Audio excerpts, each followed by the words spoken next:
Blessed be. Blessed be.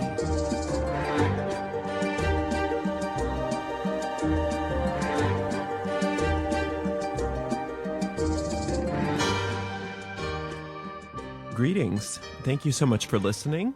We're having a very hot day where I live today, so I hope you don't mind the sound of the air conditioner in the background during today's class.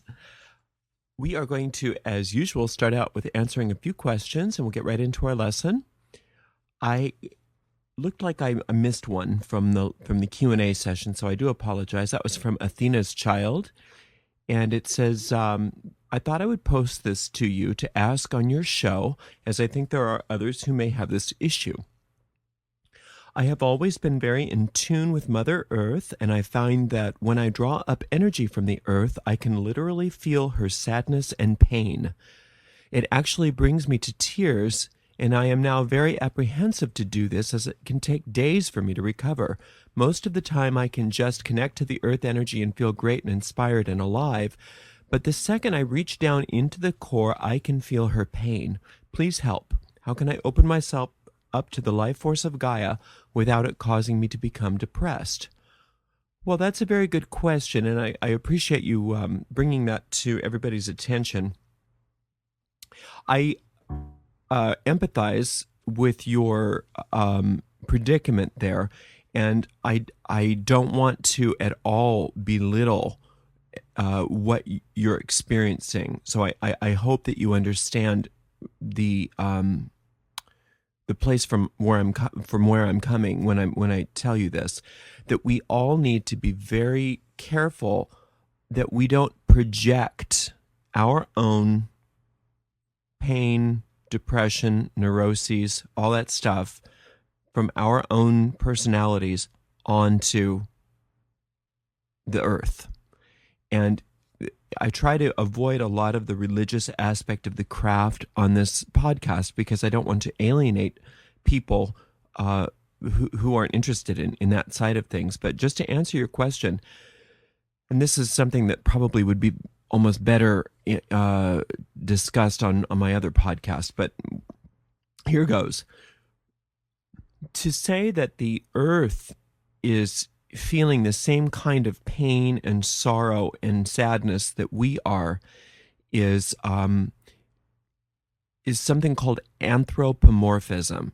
We are projecting a human personality trait onto a deity and onto a celestial body and onto what we call our Earth Mother. Now, just calling the Earth our mother can bring forth a lot of stuff, because when we say Mother Earth, we're not talking about the same kind of mother that we have in the mortal world. Our mothers in the mortal world are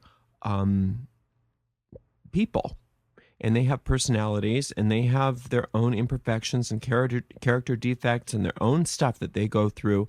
You know, and we've all dealt with, or many of us have dealt with, just the guilt associated with having a mother, because moms are good at reminding many of us that they gave birth to us and it wasn't easy and all that kind of stuff, and that's one way that mothers have control over their children, and to some degree it's effective, but it's also, there's also a lot of sickness involved with that. That's just normal part of the human condition.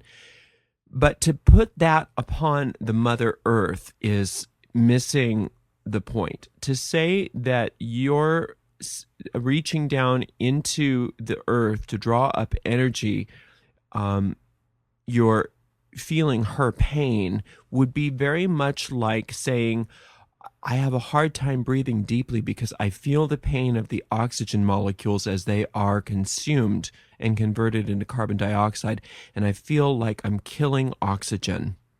You know, it's not exactly the same, but do you see what I'm saying?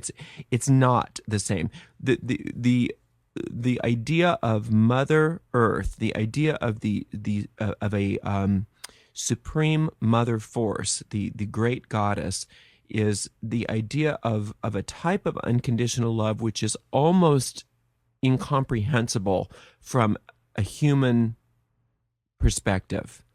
So yes, we all are in agreement that that human beings are doing a lot of damage to the environment and that we are not good to Mother Earth. We understand that. But to say that Mother Earth responds to that in the same way that we as human beings would is a projection. It's not true. That's not, that you're not getting, in my opinion, this is my opinion, my understanding, my own experience with, the years that I've been involved with the craft. The mother does not respond in the same way that we would respond. So the fact that we are sad is a good thing, because that gives us, that motivates us to make changes. But she is not operating on the same kinds of principles that we are. So as above, as below is a hermetic principle that is very important to magic. But we don't want to misunderstand what that principle is saying. What that is saying is that in potential, that which is divine is within us, as above, as above, so below. But that doesn't mean that all of our imperfections, all of our character defects, and all of our neuroses are also inherent within that which is above. Hopefully that makes sense.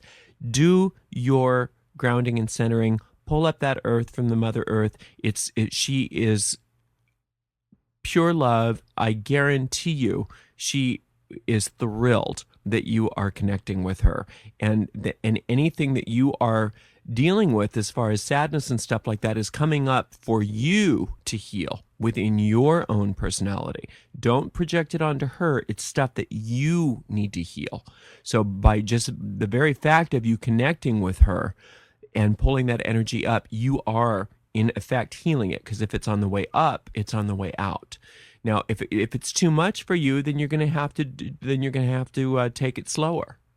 Hopefully that helps. If it doesn't, you just email me back and we'll help you through it. Okay?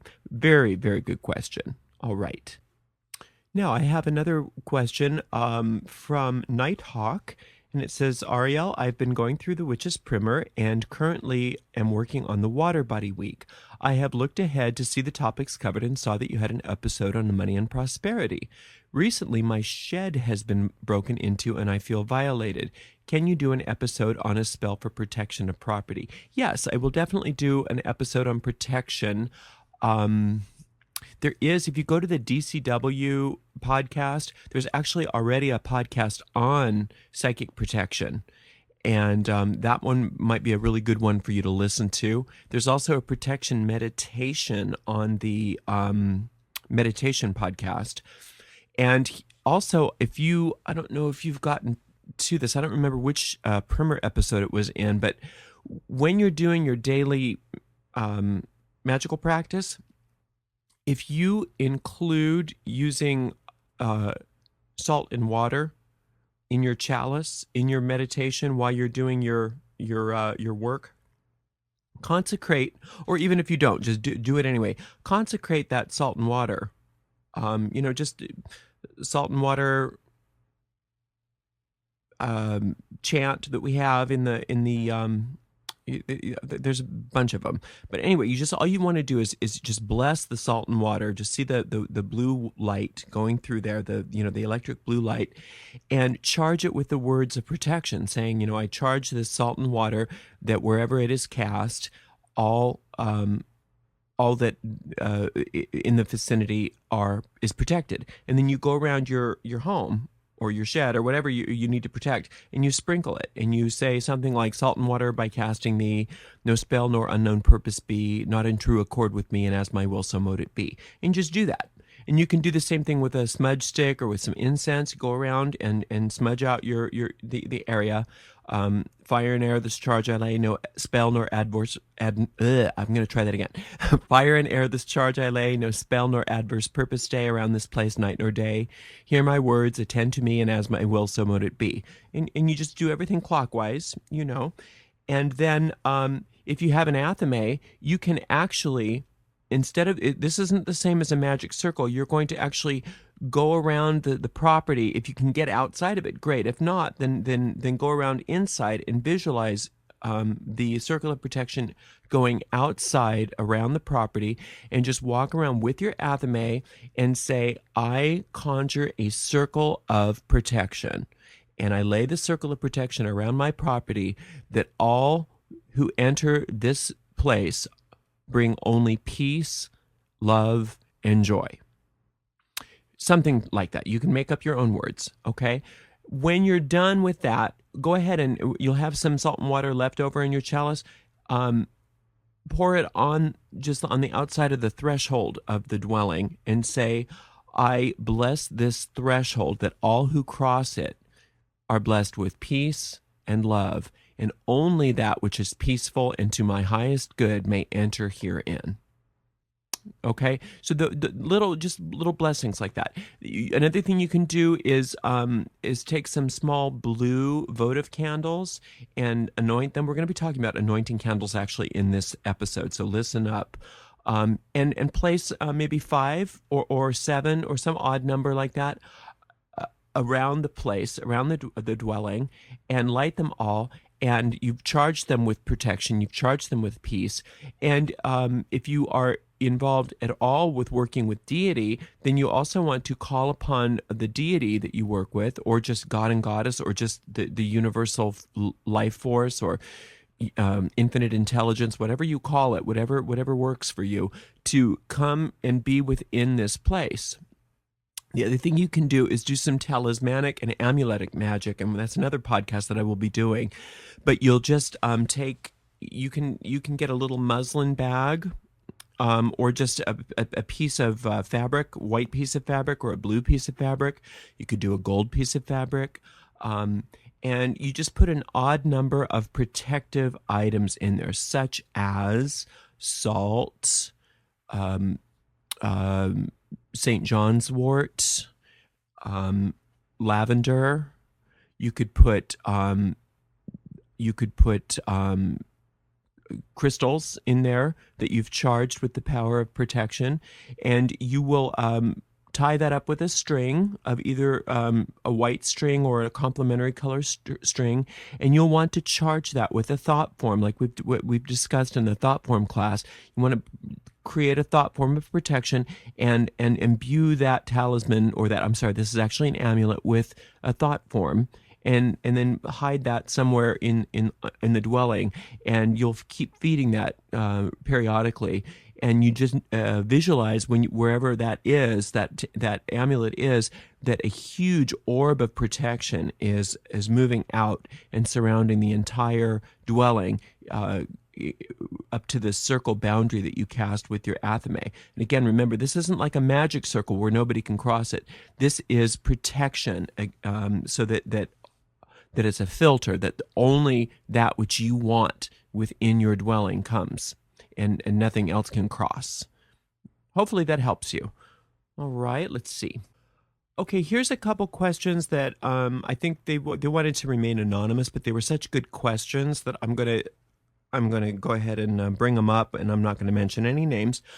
One of them had a very good question about using marijuana to help bring about a good trance state.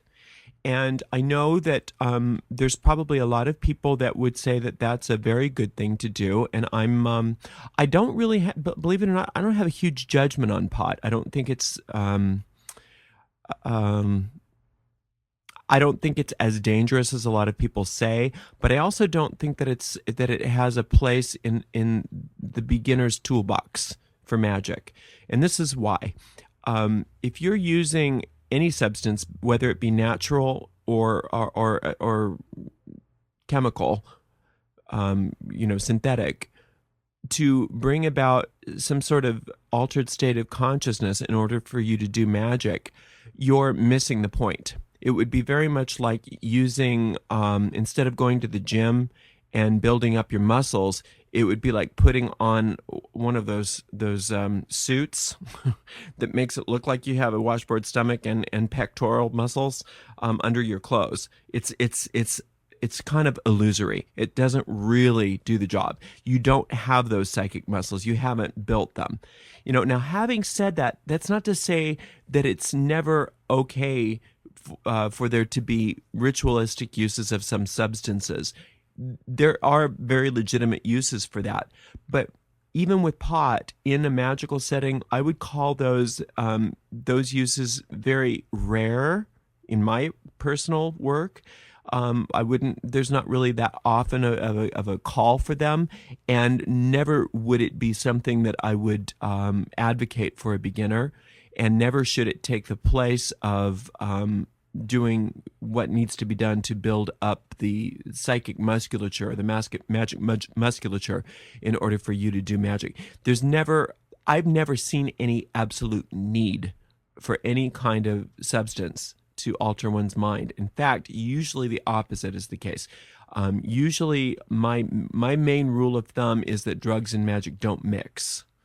But that's to say that's again, that's the general rule of thumb. There have been some exceptions that I've seen in my life, but those are very rare. Most people that say that drugs and magic, even pot and peyote and all of those sorts of things, most of those people have not been trained properly in the ritualistic use of those substances, and they are deluding themselves. So no, I don't agree with it. I don't think that you need it.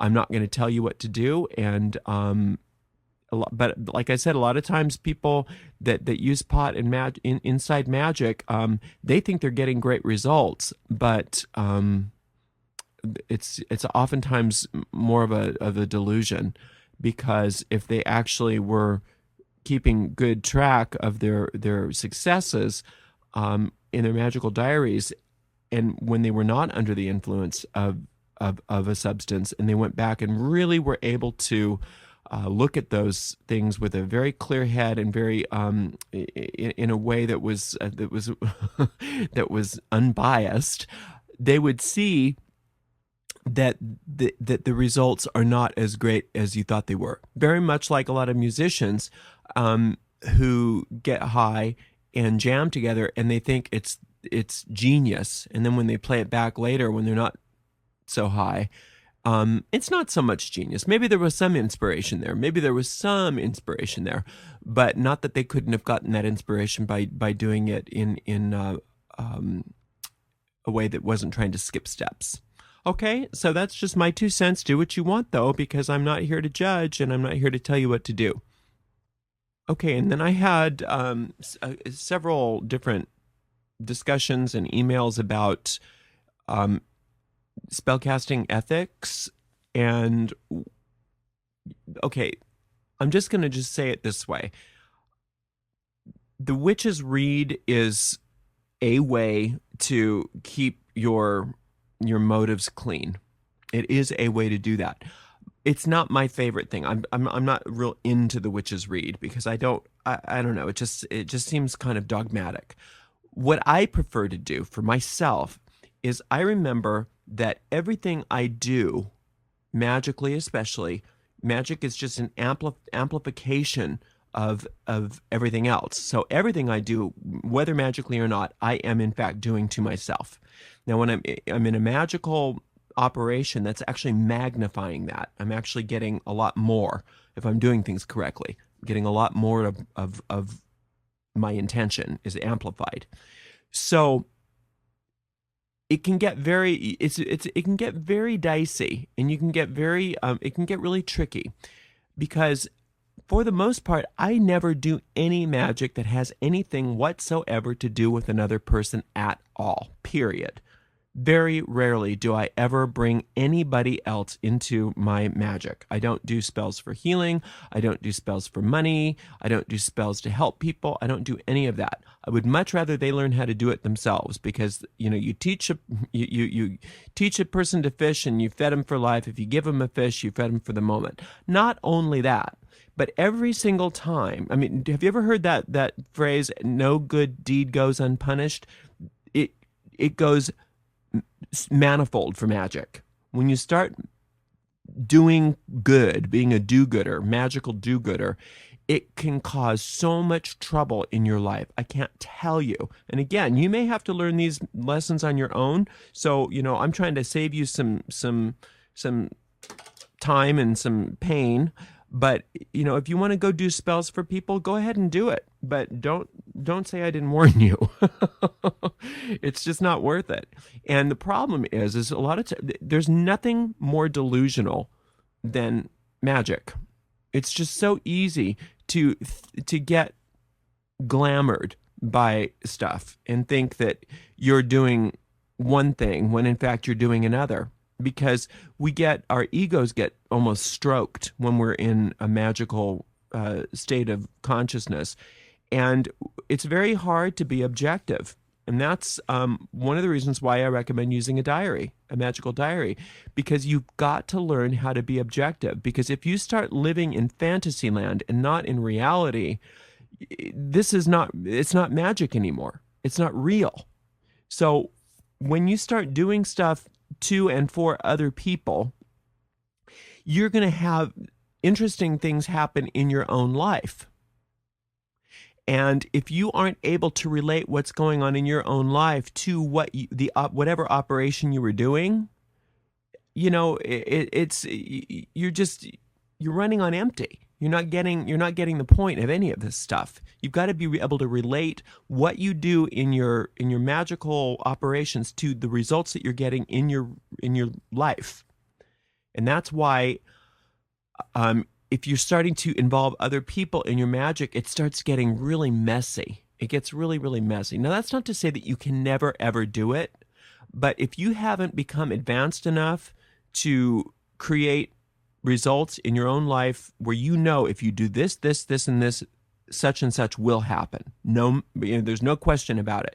And you're so adept at magic that you've got your life handled for the most part, and your lessons are pretty well learned, then really what business do you have meddling in other people's lives, even with their permission? Because people say they want this, that, and the other thing, but they don't really understand the ramifications and the responsibilities involved with having those things. Let them create their own lives. Let them learn their own lessons. Now, that's not to say that you can't bless people. There's a difference between saying, I bless you, that your highest good can happen for you. I bless you with love and light and joy and peace. And let them take it if they will. But you're not actually doing a magical operation where you are seeing a particular result happen in their life. Does that make sense? So that's just my 2 cents. Do with it what you will. Okay, today is all about color magic. And the most common method of color magic is by the use of candles. But we're not going to only be talking about candle magic, because I know there's people that cannot use candles and there's other ways to do color magic than with candles. But let's talk about the candle magic first. Now, I'm pretty sure in that the written material that's available for download, there's a list of different color qualities and what they can be used for, and that's a really good place to start. The other thing that you can also look for in color magic when you're trying to get correspondences is the 7 days of the week, the seven main planets of old. Sun, Moon, Mars, Mercury, Jupiter, Venus, Saturn. Get the basic colors of those planets in your consciousness, and you will have and what each of those planets represent, and you'll always know what colors to use. So, for instance, if you're doing a money spell, what would you use? Well, some people would use Jupiter, and other people would use the sun, and there's a difference. You would use the sun if you need money and you have none, and you would use Jupiter if you wanted to expand upon the money that you already had, because Jupiter is a planet of expansion. Now, if you're doing Jupiter and you don't have money, it's very common. I've seen people that do money spells and go directly to Jupiter, who are really broke and their consciousness is all about being broke, they get more broke because that expands what's in their consciousness. So what you want to do instead is go to the sun and say, I'm broke and I need sort of I need a tweaking in my consciousness so that I can get prosperity consciousness, so that I can attract more money.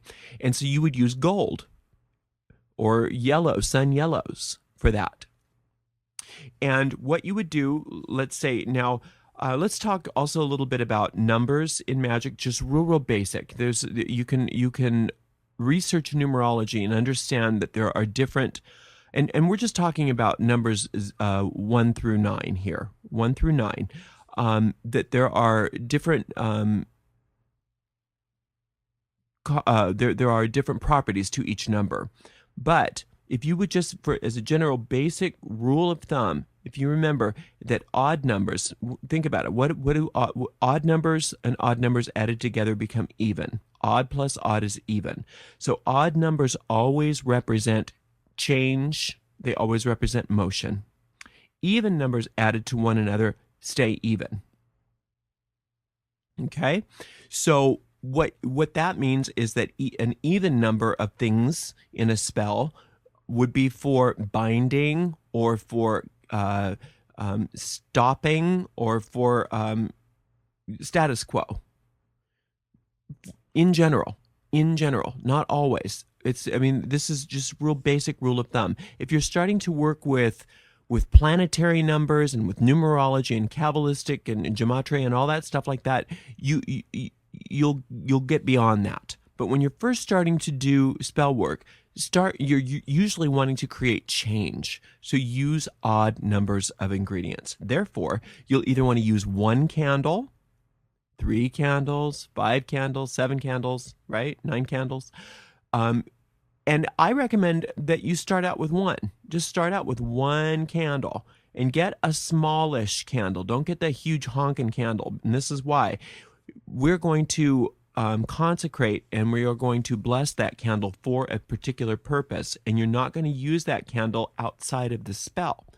So let's take our money example. You said, okay, I'm going to use the sun. Well, we've talked about timing before. So what day of the week would you begin your spell on? Right, on a Sunday, because it's sacred to the sun. Now, since you're wanting to create money, would you do it during the waxing moon or the waning moon?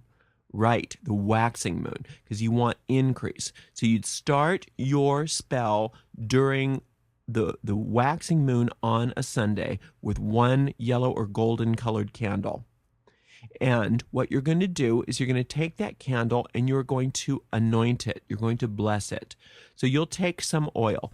You can use plain olive oil. You do not need to get blends of oils. There are benefits to having perfumed oils and fragrances, absolutely. But if you do not have them, don't fret. Just use a little bit of olive oil, put a little dab in the palm of your hand, start at the center of your candle, and anoint upwards to the wick, including the wick. And then you're going to take that candle and you're going to start from the center again, and you're going to go down. Anoint it from the center down, all the way to the base of the candle. And you're going to have in your mind what the purpose is. And if you can get a little phrase or a little ditty while you're anointing this candle, so much the better. It can even be an affirmation, such as, I now have enough money to pay my rent this month. Something like that. I now have enough money to buy that new dress that I want. I am now gainfully employed. Whatever it is that you're working on. And you can, after you've done that and you've anointed your candle, you can take your either you can use like your athame if you want to, but I think that's kind of cumbersome. Just get a little nail. And scratch out what it is in the wax of the candle. Just actually write out what it is that you're doing. Now keep it brief. Just like with whatever phrase you used while you're anointing your candle, you're going to write that out onto the candle itself in the wax. Now, some people will take the witch's runes, the Theban script, and they will actually write it in runes on the candle. Some people will also, now again, you're going to want whatever it is that you wrote on your candle, whatever it is that you said, all of this stuff, you're going to make sure that you write it down in your diary. Exactly what you did, when you did it, what day of the week it was, what phase of the moon was, what you wrote, what you used to anoint your candle with, what the words were that you used, right? What time of day it was it daytime, was it nighttime? All that stuff, okay? Were you working with a planetary hour or not? Right? You could even write down what sign the moon was in if you are astrologically inclined. All right, so then if you are doing your spell in a circle, you're going to make sure that your circle is cast first. Otherwise, just ground and center first and do all of this stuff that we just described. You're going to anoint your candle, scratch into the candle your purpose, write it all down in your diary. And then simply, the simplest form of a candle spell is just that. You light the candle, you sit down, and whatever the color is of the candle, you see that color enveloping you, completely enveloping you. You know how we have our orb of light? Our orb of light now becomes filled with that color so that you are in a bubble of golden bubble. And then you're going to sit there and visualize. This is important. You're going to visualize what it is that you want. You're going to see it happening. And if you have a little chant to keep your mind focused, the one that one of my friends used to use all the time, and it was really effective for her. It sounded silly to me, but it always worked. She said, money, money, come to me. Money, come to me today. As I will, so mote it be. That's all she did over and over again while she was focusing her intent upon what it is that she wanted. And she always got her money that she wanted. But it wasn't because those words were magical. It was that they were focusing her mind back on her visualization, keeping her mind very, very focused. Because you've built your power bodies, right? You've been working on that, so you should have the ability to focus your mind over a period of time while you're doing these spells. Okay, so now you will visualize for as long as it's comfortable, but don't strain. And once you're done, you want to just sit there and just relax and see if you get anything. See if you get any kind of impression. See if Spirit has anything to say to you. Okay, and you'll make a note of anything that you get, and you'll just relax there for a while. And if you've invited your god and goddess there, you'll do some libations. You'll have maybe some cakes and wine, that kind of thing, and just relax. Then you'll take down your circle, if you're in a circle, and snuff out, don't blow out, snuff out or pinch out your candle. And then the next night you're going to light you don't have to do it in a circle every night now. If you've done the circle the first night, that's it. The next night you're going to light that candle, and briefly after you just ground and center and do your orb of light meditation, and again fill up your orb of light with that same color and do the visualization again and say your chant for a few nights. And you'll just do that for however many nights, but do it on an odd number of nights. Predetermined. A good one would be if it's not that big of a deal, a little stretch, 3 or 5 nights. If it's bigger, you want to do it for maybe 9 or 13 nights. If it's huge, major change, you want to do 21 nights in a row. Whatever it is that you've done, however, once it's finished, you're going to let that candle burn down and out by itself until it goes out of its own accord. Do not leave that candle unattended. So you can leave it burning while you're out and about doing your business in your home and stuff like that, but you're not going to leave your house with that candle burning, okay? Make sure that it's safe. Make sure. I know people who burned down their houses because they've left candles burning unattended because they thought they were so witchy and that nothing bad could ever happen to them. They were wrong. And the insurance companies didn't settle because the investigators found out that there was a candle burning there. So don't leave your candles burning in the house if you're not there. Be very, very careful. If you want to add extra protection, you can even take a big bowl of water and place the candle holder just above the level of the water inside the bowl, and that way if it does tip over, it'll put itself out. Okay, but still, even if you're doing that, you're in the house with the candle. Okay, we're clear on that. So that's it. Now, what happens if you don't have a candle? Well, you could do the same orb of light meditation without a candle. And what you can do is, instead of inscribing that on a candle, you can take a piece of colored paper, and it doesn't have to be parchment. It can be any color paper you want, or it can be white paper or parchment with the color of ink. So you have a gold colored paper with maybe black ink or red ink or green ink, right? Or you could just do white paper with gold ink, right? But since you don't have that candle, you're going to want to do everything you can. So you're going to wear gold if you have it, even if it's just a gold scarf. But if you have a gold shirt, maybe you'd wear that, or tie some gold ribbon around your wrist or around your head. Make a golden headband, right? And you'll and your whatever you can do to see gold, right? And again, if you wanted to do a talismanic thing where you want a talisman, well, you can make one of those herb bags that I discussed earlier, or you can take maybe a stone or a crystal that is appropriate. Just get Cunningham's book of herbs. I mean, of herbs, definitely, or Cunningham's book of gems and stones, and find what the money stones are and or the money herbs are. And again, if you're making a money bag, you're going to take an odd number of ingredients, and you're going to maybe put some money stones in there, some money herbs in there. Maybe you'll put $1 in there, right? And you'll anoint that with your olive oil or whatever oil. Again, Cunningham's book of herbs has a section on oils.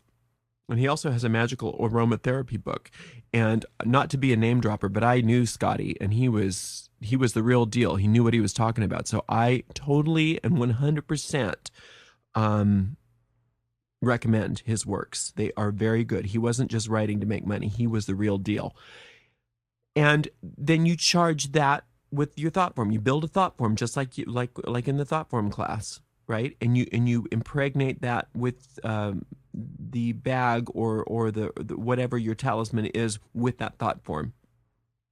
You can also use that thought form into your candle. That's a very good thing to do. You can put the thought form into your candle, and then when the candle is burned down and out, it is told that when the candle is down and out, then the thought form has been released, and it will go into the aethers and start to create manifestation for itself.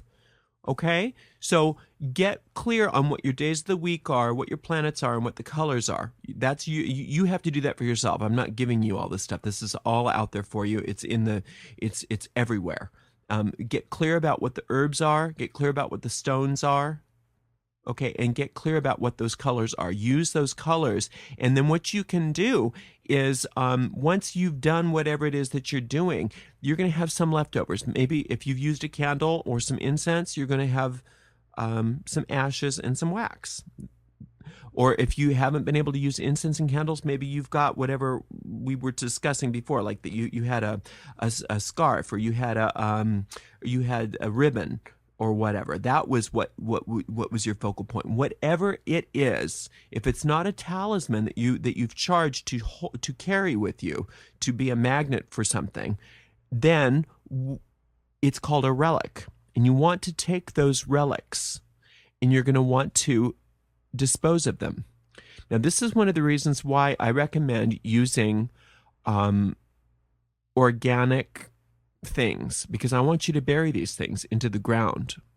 Now, if you've used beeswax candles, that beeswax is not harmful. Some of the petroleum-based candles are not so hot. They're not so great for the earth. So I recommend beeswax. But if you've used petroleum-based candles, use small ones. Use small ones so that the wax is not that big of a deal. There's not too much wax. And bury them in the earth with the ashes. And as you do the burying, act as though you're burying a seed. And it will germinate you're burying it basically into your deep mind, and it will germinate into a result but you're symbolically burying it into the earth in order to create that experience for yourself. The other things about the colors is you can use color magic less formally by deciding what it is that you're going to wear that day. If you know that you have a tough day and that you'll need some energy, you'll want to wear Mars colors so that you'll get that energy.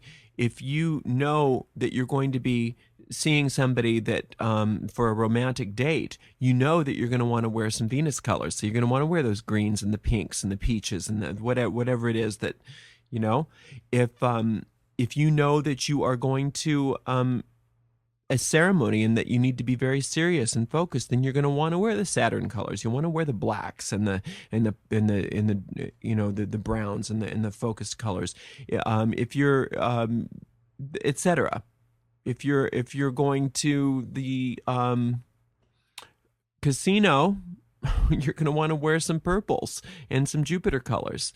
And there's never a guarantee that that's going to bring you the kind of luck that you think you want, because usually people that gamble don't, not that gambling is bad. I mean, I've won a huge amount of money gambling before, but I'm not a gambler. But people that are gambling because out of an addiction, no matter how much magic they use, until they handle that addiction, the magic isn't going to help them win anything. Anyway, but that's a whole different topic. So hopefully that was a little bit of a help to you about how to get some color going, how to use some candles, and what you can do instead of candles, and use your imagination. Come up with your own ideas, and make use of all of the resources that are available. You get all of Cunningham's books. Get those things. Get the get the planets in your brain so that you know what they are, so that you can use planetary magic at will. If you get familiar with the different herbs, get familiar with the different incenses, get familiar with the different kinds of essential oils, so that you can start blending your own oils. And just as I always say, if you're blending an oil, make sure that you start with a carrier oil. A good carrier oil is grapeseed oil. Start with the carrier oil and use little drops of essential oils into the carrier oil, and it needs to be lightly scented, but not so much that it's going to cause irritation on your skin. It doesn't need to be 100% pure essential oil that you use. It should be diluted. Yes, you can use synthetic fragrance oils. You don't need to use the essentials.